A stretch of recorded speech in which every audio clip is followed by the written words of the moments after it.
एक और अहम इशू जिसमें हम कई रोज़ से बात कर रहे हैं, मुल्क के सरकारी अस्पतालों में खुसूसन सिंध के सरकारी अस्पतालों में HIV के केसेस में मुसलसल इजाफा हो रहा है। पाकिस्तान मेडिकल एसोसिएशन ने सख्त इस पर गम गुस्से का इजहार किया है। PMA ने सिंध हुकूमत से मुतालबा किया है कि Sindh employees social security institution से मुंसलिक लांडी अस्पताल, वलीका अस्पताल, दीगर इलाकाई क्लिनिक्स में HIV केसेस के फैलाव की तहकीकात के लिए हाजिर सर्विस जज पर मुश्तमिल जुडिशल कमीशन कायम किया जाए। PMA का कहना है कि सरकारी अस्पतालों में सैकड़ों की तादाद में HIV केसेस का सामने आना इंतज़ामिया की मुजरिमाना गफलत है। मुजरिमाना गफलत से भी मेरा ख्याल है कुछ और ही होना चाहिए इसके लिए टर्म। ये किसी तरह भी कौमी सानहे से कम नहीं है। इसे महज मामूली इंतज़ामी कोताही करार देकर नज़रअंदाज नहीं किया जा सकता। पाकिस्तान मेडिकल एसोसिएशन का कहना था कि वो सिंध के सरकारी अस्पतालों में हिफाजती उसूलों को नज़रअंदाज किए जाने पर खामोश नहीं बैठेगी। इसी पे बात करते हैं। अब्दुल गफूर शोरो साहब हमारे साथ मौजूद हैं, सेक्रेटरी जनरल हैं पाकिस्तान मेडिकल एसोसिएशन के। अब्दुल गफूर साहब, आप हमें समझा सकते हैं, ज़ाहिर है आप मेडिसिन के शोबे से वाबस्ता भी हैं, आप इस तंजीम के भी सेक्रेटरी जनरल हैं। कैसे हो सकता है कि हेल्थ प्रैक्टिशनर्स जिनकी ट्रेनिंग है, जो MBBS करके निकले हैं, हमारे सरकारी अस्पतालों में, हमारे टीचिंग हॉस्पिटल्स में बेहतरीन किस्म के ग्रेजुएट्स निकलते हैं, उनकी आंखों के सामने ये हो रहा हो, या वहाँ पे जो ट्रेन स्टाफ है वो ये कर रहा हो, और किसी मतलब हाउ इज़ दैट पॉसिबल? पहला सवाल तो हमारे जहन में ये आता है कि चलिए हम दूर दराज किसी अताई के पास तो ये एक्सपेक्ट कर सकते हैं, हम प्रॉपर इस्टेब्लिश्ड हॉस्पिटल्स में कैसे ये एक्सपेक्ट कर रहे हैं? बहुत शुक्रिया अब्दुल्ला। बात असल में ये है कि ज़रूरी नहीं है कि ये यहाँ पे प्रैक्टिशनर्स का मसला हो या लोअर स्टाफ का मसला हो, लेकिन ओवरऑल देखा जाए तो ये पूरे मैनेजमेंट का मसला है। देखिए, बहुत सारी चीज़ें ऐसी होती हैं जो हमें नज़र नहीं आती, लेकिन हॉस्पिटल एडमिनिस्ट्रेशन या जो इदारे हैं जो उनको हैंडल करते हैं, वहाँ पे भी कुछ बहुत सारे मसाइल चल रहे हैं। ये सपोर्ट के जो नहीं मिलती उनको, या उनके जो इंस्ट्रूमेंट जो है वो प्रॉपर नहीं प्रोवाइड करते, प्रोक्योरमेंट का जो तरीक़ेकार है वो सही वाज़ह नहीं होता, तो ये इश्यूज पैदा होते हैं। और ऐसा भी हो सकता है, ये भी नहीं है कि जो लोअर स्टाफ है वो इस तरह से नहीं कर सकता, कि जो ऑर्डर्स हैं उनको ज़ाहिर है इम्प्लीमेंट तो करना है। इम्प्लीमेंट करने के लिए अगर उनके पास सिरिंज अवेलेबल नहीं होगी तो वो दो लोगों पे इस्तेमाल करता है, जो बहुत ही खतरनाक है। और वो भी हॉस्पिटल जहाँ पे लोग अपने इलाज के लिए जाते हैं, जहाँ अपनी बीमारी का मदावा चाहते हैं, वहाँ जाके बीमारी खरीद के लाते हैं। ये बहुत ही बड़ा अफसोसनाक है। हम बस इसको क्या कह सकते हैं कि इससे ज़्यादा और क्या हो सकता है कि हेल्थ केयर सेक्टर जो है किस तरफ जा रहा है। अच्छा, अब होना क्या चाहिए अब्दुल गफूर साहब? मतलब बस अस्पताल की इंक्वायरी से मुतमईन हो जाना चाहिए? आप और आप जैसे दीगर जो लोग हैं वो क्या हल चाहते हैं? क्या मुतालबात हैं कि क्या हो इंक्वायरी? एक्चुअली तो सबसे पहले हकाइक सामने आने चाहिए ना कि हाउ इज़ इट स्प्रेडिंग और हाउ हैज़ इट स्प्रेड, और उसके बाद फिर इसका तदारुक।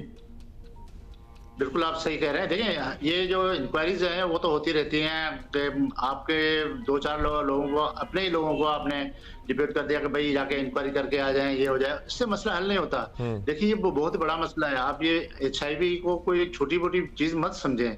ये सारी जिंदगी जो नो बर्डन लेकर वो जो बच्चा या बड़ा घूमता है, तो उसके लिए आपको एक ट्रांसपेरेंट इंक्वायरी करनी चाहिए। वो इंक्वायरी किसी भी जो ना एक जुडिशियल कमीशन बनाया जाए जो प्रॉपर तरीके से इसको प्रूव करे और देखे कि इसके पीछे हक़ाइक़ क्या है।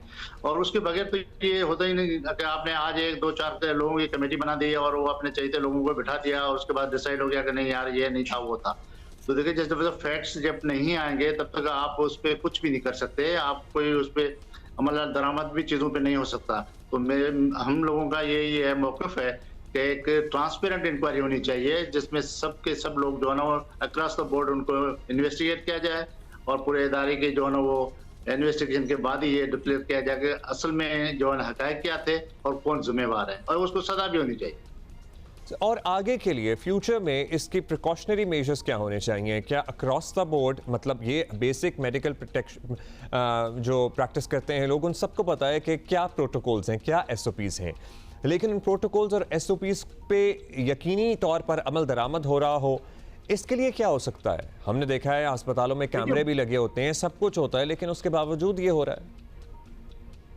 ये आपकी बिल्कुल बात सही है, लेकिन बात असल में ये है कि जो इदारे हैं, जो जिम्मेदार हैं इन सब चीज़ों के, उनको जितने SOP जो है उनको अप्लाई करने के लिए या वहाँ लागू करने के लिए उनका काम है। और वहाँ के हॉस्पिटल के जो एमएस है या एडमिनिस्ट्रेटर है या डायरेक्टर है, उनका काम है कि इसको इम्प्लीमेंट कराना।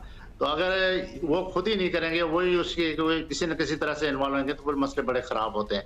तो मेरे ख्याल में पूरे सिस्टम को सही करने के लिए एक फैक्ट फाइंडिंग कमेटी बननी चाहिए, कमीशन बनना चाहिए, जो पूरे सिस्टम के जितने भी फ्लॉज हैं उनको जो है एक्सपोज करे, और उसके बाद बैठ के डिसीजन करना है कि असल में हक़ाइक़ क्या थे जिसकी वजह से ये हुआ है। ऑलराइट, उसके बाद ये हक़ाइक़ जो सामने आए तब होना चाहिए। कुछ बेसिक चीज़ें आप हम आगाही के लिए लोगों की बता सकते हैं? हम भी यहाँ पे बड़ा एजुकेट करने की कोशिश करते हैं कि सिरिंजेस अपने सामने ओपन कराएं, और किन किन चीज़ों का एहतियात करनी चाहिए? देखिए, ड्रैफ्ट रिस्पॉन्सिबल है कि वो जितने भी सिरेंजेस हैं वो आपको पता है ऑटो डिसेबल अभी सिरेंज आ गई हैं मार्केट में, उनको जो है ना वो मार्केट में आना चाहिए, उसके अलावा किसी सिरेंज को नहीं आना चाहिए। अगर वो आएंगे तो एक ही मरतबा यूज होगी, उसके सिंगल यूज के बाद दोबारा तो उसके लॉक हो जाती है, सवाल ही नहीं पैदा होता। तो वो डिसेबल हो जाए। असल दूसरी बात ये है कि बाकी इदारे जो है ना वो भी सब अब अवेयरनेस का भी फुकदान है। आपके जो लोग हैं बेचारे इतने पढ़े लिखे नहीं हैं, किताबें पढ़ते नहीं हैं, इंटरनेट देखते नहीं हैं, टीवी भी कभी मुश्किल से देखते हैं, तो वो उनको भी एक अवेयर करने का बहुत ही जबरदस्त किस्म की कैंपेन चलनी चाहिए, और उसमें बताना चाहिए कि भाई न सिर्फ सिरिंजे, आप जब नाई के पास जाते हो तो वहाँ ब्लेड का भी इस्तेमाल होता है, आप और बहुत सारी चीजें होती हैं जिनका आपको ख्याल करना पड़ता है, तभी आप इनसे बच सकते हैं। अच्छा, पहले हमें याद है बचपन में हमारे स्कूल्स में या इन ओल्डर एज थोड़ा सा बड़ी क्लासेस में एक दस्तावेजी फिल्में वगैरह भी दिखाई जाती थी, बाकायदा टीम्स आती थी, टीवी पे हर वक्त इश्तिहार चल रहे होते थे। So they used to be a massive campaign about HIV। अब हम देख रहे हैं कि HIV पहले कम था, अब ज़्यादा फैल रहा है, आगाही उतनी ही कम हो गई है।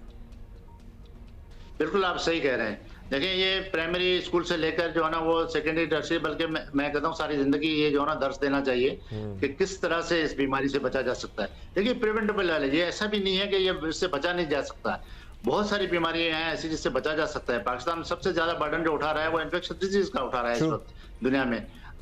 तो हम जो है उनसे बचा जा सकता है, लेकिन प्रिवेंशन पे खर्चा ही नहीं हो रहा। गवर्नमेंट के पास जो है वो वसाइल जो है किसी और सेक्टर में रखने के लिए, टर्शरी केयर को देने के लिए हैं, लेकिन ये प्राइमरी पे कोई खर्चा ही नहीं है। अभी भी देखें ना, हमने पूरा हेल्थ केयर सिस्टम जो है उस फार सेल लगा दिया है।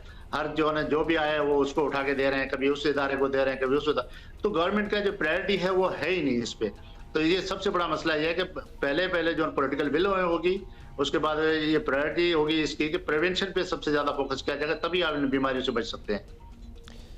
बहुत शुक्रिया आपका, थैंक यू। अब्दुल गफूर शोर साहब हमारे साथ मौजूद थे, general secretary Pakistan medical association. ये मसला है, हम काफ़ी दिन से इस बारे में आगाही देने की कोशिश कर रहे हैं।